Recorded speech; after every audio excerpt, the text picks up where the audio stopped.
बिस्मिल्लाहिर्रहमानिर्रहीम जी। अस्सलाम वालेकुम। सब लोग कैसे जनाब? अल्हम्दुलिल्लाह जी, मैं भी ठीक ठाक फर्स्ट क्लास। अच्छा जी, सबसे पहले तो आपको बैकग्राउंड से शोर की आवाज़ें आएंगी, वो आपने बर्दाश्त करनी, क्योंकि पाइन में इस टाइम बैठा हुआ चाय पे नाश्ते। इधर आपने वीडियो देखी होगी मेरे चैनल पे खान कैफ़े की, तो उसकी वजह से जो है ना, अभी मैंने वो माइंड में एक मेरी बात चल रही थी, मैंने सोचा कि क्यों ना यार मैं इस मौके का फ़ायदा उठा लूँ। अच्छा, बात ये है कि जी मेरे पास ना रेंट के घरों के लिए और मेरे पास जो कस्टमर आते हैं जिन्होंने घर परचेज़ करने हैं, उनकी जो कॉल्स हैं वो काफ़ी सारी आ रही हैं। अब कस्टमर जो है ना, वो 2-3 चीज़ें मुझसे पूछते हैं। मैं ज़रा उनको थोड़ा सा बता दूं। पहली चीज़ ये पूछते हैं कि भाईजान यहाँ पे पानी है कि नहीं है। दूसरा वो पूछते हैं यहाँ पे वापडा है कि नहीं है। तीसरा वो पूछते हैं जी कि यहाँ पे गैस है कि नहीं है। अच्छा जी, अब मैं थोड़ा सा आपको एक्सप्लेन करता हूँ। सबसे पहले आपने चीज़ समझनी कि जो पानी है यहाँ पे दो तरह से अवेलेबल है। जो आपके फ्रंट के यानी कि ए ब्लॉक हो गया, डबल ए ब्लॉक हो गया, A1 हो गया, या बी ब्लॉक हो गया, और डबल बी ब्लॉक हो गया। इन ब्लॉक में कुछ एरियाज़ में जो है वो पानी मौजूद है जो सोसाइटी वालों की अपनी टंकी की तरफ से आ रहा है। ज़मीनी पाइपिंग उन्होंने कर दी हुई है, वो पानी आपके पास आता है। और वो पानी ऐसे नहीं है कि पानी तुझी टूटी खोलोगे तो आ जाएगा। वो पानी ऐसे है कि सबसे पहले वो आपके घर के नीचे वो एक टैंक बनवाते हैं काफ़ी बड़ा। उस टैंक को फिल करने के लिए आपको वहाँ पे भी मोटर लगानी पड़ती है। जो सरकारी पानी को खींचती है ना, वो मोटर लगती है। वो मोटर जो है वो उधर भरने के बाद आपकी ऊपर वाली टैंकी में जो है, ऊपर वाले पोर्शन में वो पानी पहुँचा दिया। अगर बंदा ऐसे कहे ना कि जी पानी जरा अपना सोसाइटी का पानी ला जरा सिस्टम है वो थानू मुफ्त पेगा, मुफ्त कोई नहीं पैंदा भाई, उसमें भी मोटर आपके इस्तेमाल होती है। एक तो ये आपने ध्यान में रखना है। दूसरी, जो ज़मीनी पानी है जिसको हम बोर वाला बोलते हैं, वो तो हर घर में मौजूद है। वो 24/7 आपकी मोटर जो है वो बोर के थ्रू आपका पानी खींच लेती है। मैक्सिमम अभी यहाँ पे पानी का लेवल अभी हाई है, अभी इतना ज़रा नीचे नहीं गया। तो मैक्सिमम आपकी जो पानी की गहराई है वो तकरीबन कोई 70-75 फुट या 80 फुट के नीचे जाके पानी आपका जो है वो निकल आता है। और आपकी जो मोटर है वो भी तकरीबन आप समझना कि ज़रा आपको वो हाई पावर वाली नहीं चाहिए। यानी कि विद बोर आजकल का जो रेट, आज डेट है जी 22 है या पता नहीं 23 है जुलाई की। आजकल का जो रेट है मोटर समेत बोर समेत वो तकरीबन आपकी 25-26 की रेंज में आपका वो बोरिंग विद मोटर, वो दोनों चीज़ें मिला के आपकी वो इतने में लग जाती है। हाँ, जैसे आपको आइडिया होगा कि जी अगर आप समनाबाद में, इकबाल टाउन में या अंदरून शहर में जाके अगर आप वो बोर करवाते हैं तो आपका वो तकरीबन 2 से 3 लाख का खर्चा है। वो सिस्टम इसलिए कि उनका वहाँ पे ज़मीनी पानी का लेवल है वो बहुत नीचे तक चला गया। वो 200, 250, 300 फुट तक लेके जाना पड़ता है। वहाँ पे मोटर भी वो लगती है जिसको हम वो जेट बोलते हैं, जेट वाली मोटर, वो लंबी सी होती है। यहाँ पे मोटर लगती है लाल पम्प। लाल पम्प जो है वो तकरीबन आपको ईजिली मिल जाता है। 15,000 का भी मिल जाता है, 13,000 का भी मिल जाता है, 10,000 का भी मिल जाता है। तो ये पानी का यहाँ पे सीन है। पानी का यहाँ पे कोई इशू नहीं है। ज़मीनी पानी बोर वाला जो है वो 24 घंटे, हाँ जिस तरह से मैंने बताया कि डिफरेंट ब्लॉक्स में जो है वो आपको फ़ायदा ये हो जाता है कि ए ब्लॉक में हो गया या उनमें बी ब्लॉक जहाँ पे वो ज़मीनी पानी सोसाइटी का अपनी तरफ से आ रहा है वो आपको मिलता है। बट उसके लिए भी आपको एकत्र मोटर लगानी पड़ेगी ताकि वो पंप करके पानी ऊपर तक लेके जाए। तो एक तो पानी का ये सीन हो गया। बाकी आगे वापडा की बात। वापडा का मैं आपको थोड़ा सा बता देता हूँ। कुछ लोग मुझसे सवाल करते हैं लेकिन वो बड़े अजीबोगरीब किस्म के सवाल होते हैं। किसी ने कहा थी कि यहाँ पे जो ग्रिल स्टेशन लगा हुआ ना, सेंटर पार्क ने अपना लाया। भाईजान सेंटर पार्क ने अपना नहीं लगाया, वह जगह उनकी है। मशीनरी ऑपरेटिंग सिस्टम जो है वो वापडा का लेस्को का है। यानी कि यहाँ पे प्रॉपर वापडा ही मौजूद है, लेस्को की लाइट मौजूद है। जगह सेंटर पार्क वालों की है। ये फैसिलिटी है कि आपको वो ग्रिल स्टेशन पास होने की वजह से आपको लाइट के और इस तरह के डिफरेंट मामला नहीं। तो पाइन फ़ोन आ रहा है, मैं ज़रा एक बात तो सुनना हुआ।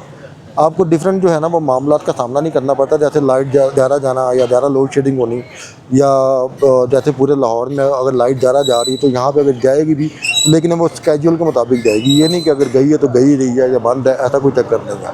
तो वापडा का सीन आपको समझ आ गया कि वापडा मौजूद है। और लोग मुझसे ये भी पूछते हैं कि सोसाइटी क्या पूरी LD अप्रूव्ड है। भाईजान ई ब्लॉक, इसका लास्ट ई ब्लॉक बनता है। तरतीब आपको बता देता हूँ। स्टार्ट में आपका A1 A block, double A block, B block, double B block, फिर F ब्लॉक, G ब्लॉक, ये फ्रंट में एक तरह से आते हैं। बैक साइड में D block, C block, E block आता है। तो एंड वाला जो E ब्लॉक है, अभी H ब्लॉक की क्या सिचुएशन है वो मैंने आपको एक दफ़ा दिखा दी थी अपनी वीडियो में। J ब्लॉक में भी अभी इंस्टॉलमेंट में लोगों के पास प्लॉट गए हैं, वहाँ पर भी अभी तक कोई घर नहीं बना सिवाय घर के। तो उधर भी वापदा मौजूद है। बट ई ब्लॉक का जो मैंने रियल सिनेरियो है, जहाँ पे घर बने हुए हैं, वहाँ पे मैंने चलते फिरते वापदा के मीटर भी दिखाए हैं, तो वहाँ पे भी भाईजान वापदा मौजूद है। और ऐसा नहीं है कि सोसाइटी वालों ने जो पहले अपने सब मीटर दिए हुए थे वो अभी तक चल रहे हों। हाँ, कुछ घर ऐसे हैं जो अभी भी सब मीटर में चल रहे हैं कि वो मतलब अभी उन्होंने वापदा की फीस दी नहीं है, बट सोसाइटी की तरफ से उनको नोटिस भेज दिए गए हैं कि आप वापदा का मीटर अप्लाई करें। तो ये चीज़ आपने याद रखनी है कि वापदा यहाँ पे प्रॉपर मौजूद है। थर्ड आ गई आपकी गैस। अच्छा, ये बड़ी कमाल की बात है। मेरे दुबई में भाई होते हैं इदरीस भाई मैं जानता हूँ कि आप मेरी वीडियो सारी देखते हैं, ज़रा इस पॉइंट को आपने समझना है। अच्छा, यहाँ पे होता ये है कि लोग मुझसे पूछते हैं कि भाई गैस यहाँ पे है कि नहीं है। सोसाइटी में ए ब्लॉक में, डबल ए में, A1 में, बी ब्लॉक में, डबल बी ब्लॉक में गैस आ गई हुई है। बी ब्लॉक की तरफ भी जा रही है, बाकी जो दूसरे ब्लॉक थे वहाँ पे भी पाइपिंग हो चुकी हुई है, पैसे इन्होंने पे कर दिए हुए, वहाँ पे देखे किसी टाइम भी जो है ना वो कनेक्शन मिलना शुरू कर हो जाएंगे। तो सोसाइटी में आपने याद रखना है कि जो गैस है ना, ये वो हमारी अम्मियों के और अब्बुओं के ज़माने की गैस नहीं है जो सुई गैस होती थी। ये वो गैस है जिसको हम कहते हैं जी LNG।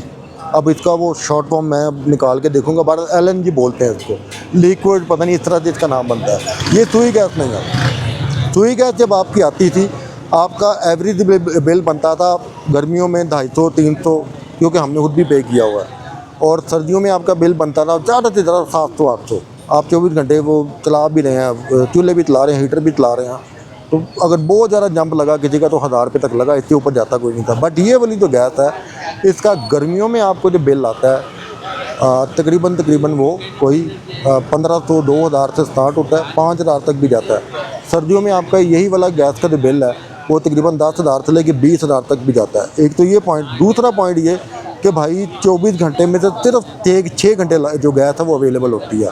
सुबह का एक टाइम है 3 घंटे उस टाइम आती है, दोपहर से लेके शाम तक एक टाइम है 3 घंटे उस टाइम आती है, उसके बाद भाई गैस होती नहीं। ਤੁਹਾਡੇ ਘਰ ਭਾਵੇਂ ਗੈਸ ਦੇ 5 कनैक्शन भी लगे होना, ਤੁਸੀਂ फिर भी सिलेंडर भरवा के ਲੈ ਕੇ आना रात में चाह बनाने वास्ते। तो बताने का मकसद ये है कि भाई आपने जब गैस का कनेक्शन लगाया हुआ है, आप उसका भी बिल दे रहे हैं और उसके बाद सिलेंडर जो है उसका भी आप पे कर रहे हैं। सिलेंडर जो है वो आपकी अगर 5 बंदों की फैमिली है, 5 बंदों की फैमिली 2 टाइम उनका खाना अगर बनता है तो उनका सिलेंडर तकरीबन कुछ 10 किलो चल जाता है, 10 किलो 12 किलो चल जाता है। आप 380 रुपये या 400 रुपये किलो भी लगा लें। 400 का मतलब ये है कि 10 किलो कितना हो गया 4000 का, और 12 किलो आपको कितना हो गया 4800 का। मैं कहता हूँ 6000 लगा लें। 6000 की गैस जो है ना, वो अगर आप 2 टाइम खाना रोज़ बना रहे हैं, बार बार चाय बना रहे हैं, अवल इतनी लगती नहीं है, लेकिन मैं आपको बता रहा हूँ खुला दुला खर्चा। सर्दियों में आपका ये 6000 पहुँच जाएगा 7000 में, ये 7000 से 20000 में भी नहीं पहुँचेगा। लेकिन LNG का जो बिल है वो आपका 5000 से क्रॉस करके 10,000 से ऊपर ही सारा जाएगा। तो ये चीज़ आपने ध्यान में रखनी है कि गैस अगर यहाँ पे मौजूद है तो वो ना होने के बराबर है। मैं जिस पोर्शन पे रह रहा हूँ भाईजान, वहाँ पे गैस है। मेरी बेगम मैंने कभी सुबह फ़ोन करती है कि मतलब सुबह मुझे वो कहती है जी कि जल्दी उठो जी, रोटी बनानी है, गैस चली जाएगी। मैं मतलब मेरी रूटीन है देर से उठने की, उसकी वजह से मुझे जल्दी उठना पड़ता है। फिर मैं जब बाहर होता हूँ तो मैं रात का खाना लेट खाता हूँ। मेरी बेगम मुझे 7 बजे फ़ोन कर रही होती है कि जी गैस जाने वाली, बताओ मैं कितनी रोटियाँ बना के रखूँ। तो पानी जो गैस होने तो बाद भी जलालत खट नहीं है, तो बेहतर बंदा मीटर में साइड पर रखे। तो गैस वाली साइड पर रहता है। सिलेंडर यहाँ पे मौजूद है, होम डिलीवरी वाला सिस्टम भी है। मैंने ऑलरेडी जो होम डिलीवरी कर रहे हैं उनके मैंने वीडियो जो है वो अपने चैनल पर लगाई हुई है। तो ये चीज़ें थोड़ी सी समझें। 1970 के ज़माने से प्लीज़ बाहर आ जाएँ आप लोग। अब वो चीज़ें नहीं हैं जो पहले होती थी। वक्त के साथ साथ लोग बदल रहे हैं, वक्त के साथ साथ चीज़ें बदल रही हैं, तो प्लीज़ आप उसके मुताबिक अपने फ़ैसले को लें। हाँ जी भाईजान, सॉरी वो मैं कैमरा चेक करने लग पे थी, उन्होंने भी हो गया साफ़ ही थी वो। तो बहरहाल आप 1970 के ज़माने से बाहर आ जाएँ। सबसे बेहतरीन तरीकाकार ये है कि एक अदर सोलर सिस्टम लगवाएँ, कोई 5 kV का 6 kV का लगवा लें। डे टाइम उसके ऊपर इलेक्ट्रिक चूल्हा या इलेक्ट्रिक स्टोव लगा के कुकिंग कर लें, सुकून से आपकी वो भी बचत है। बाकी जिन घरों में या जिन जगहों पे यहाँ पे गैस अवेलेबल है वो टोटल 24 घंटे में 6 घंटे ही आती है। इससे ज़्यादा मैंने तो अभी तक नहीं देखी। ये किसी की बात दाम भी हुई तो वही किस्मत है, अदरवाइज़ मेरे यहाँ पे घर में जो है 3 घंटे सुबह होती है, 3 घंटे शाम को होती है। तो ये चीज़ें हैं भाई, आप इनको थोड़ा सा समझें। और मतलब इन छोटी छोटी चीज़ों में मैं बताता होता हूँ, जैसे कि सोसाइटी के अंदर दुनिया की तमाम सहूलतें मौजूद हैं almost. Hospital, medical college, bakeries, food street, schools, bank, पता नहीं क्या क्या कुछ, मतलब मैं नाम लेना शुरू करूँगा आधा घंटा मेरे इसमें गुजर जाएगा। तो सबसे पहले तो ये चीज़ें देखें कि सोसाइटी कैसी है, रेप्यूट कैसी है। अगर यहाँ पे 2 नंबरी आपको नज़र नहीं आ रही है, आपके प्लॉट पे कब्जा नज़र नहीं आ रहा, यहाँ पे सिक्योरिटी के मामला ख़राब नज़र आ रहे हैं, तो फिर बेशक आप यहाँ पे ना आए। लेकिन अगर आपको घर मिलता है, घर के अंदर वापडा मौजूद है और पानी की फैसिलिटी मौजूद है, तो प्लीज़ आप उसको स्टेप उठा लें, बजाय इसके कि गैस के वेट के चक्करों में।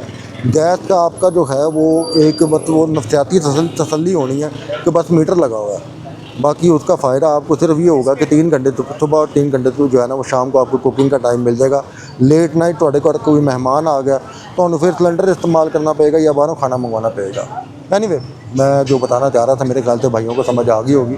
तो मुझे फ़ीडबैक दीजिएगा, जो आप सवाल करते हैं मैं कोशिश करता हूँ कि मैं उसकी एक वीडियो बना के ना आप तक पहुँचा दिया करूँ। अगर आपके माइंड में और भी कोई सवाल है और भी कोई चीज़ें हैं तो मुझे बताइएगा, मैं इंशाल्लाह कोशिश करूँगा मैं आपका जवाब आपको सही तरीके से एक्सप्लेन कर सकूँ। अपना बहुत सारा ख्याल रखिएगा। इंशाल्लाह आपसे मुलाकात होती है नई वीडियो में, तब तक के लिए जी अल्लाह हाफ़िज़।